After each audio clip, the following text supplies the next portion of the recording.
we can all agree that there's a problem with TikTok, and that there's, the Chinese government having access to all of this data is problematic.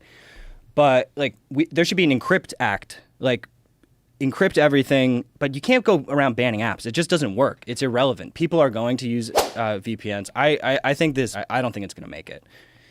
I hope you're right. Yeah. Because more people are talking about it. Tulsi Gabbard posted a big thing about it. There's a lot of people that are up in arms. But my concern is, if it wasn't for social media, that act, which was kind of ironic, right? If it wasn't for social media and people sharing this and becoming outraged and people discussing this, it would have slipped right through, like the Patriot Act did. The Patriot Act existed in a time where there wasn't social media, and people weren't really aware of what they were pushing through until it was too late.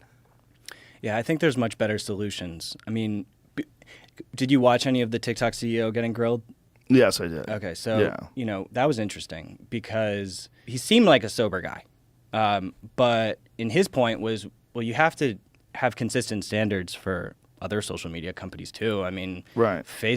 How do we know that Facebook and Google, just because they're US based, doesn't mean that they're not giving data to China? We have no idea. We have no idea. So that's really the issue. We need to understand what specifically are all of these apps doing. They should be labeled very specifically, and we're starting to see some of that happen. But the thing is, you can't know with these proprietary apps because they're just not sharing anything. I think one of the problems that people have with whether any kind of decentralized app like yours or any other decentralized social media network is that people immediately go, oh, what do I have to do this? Like Mastodon, when people started using Mastodon, right. And you get on it, you're like, what is this? There's so many servers, and how do I know what to join, and what's going on here?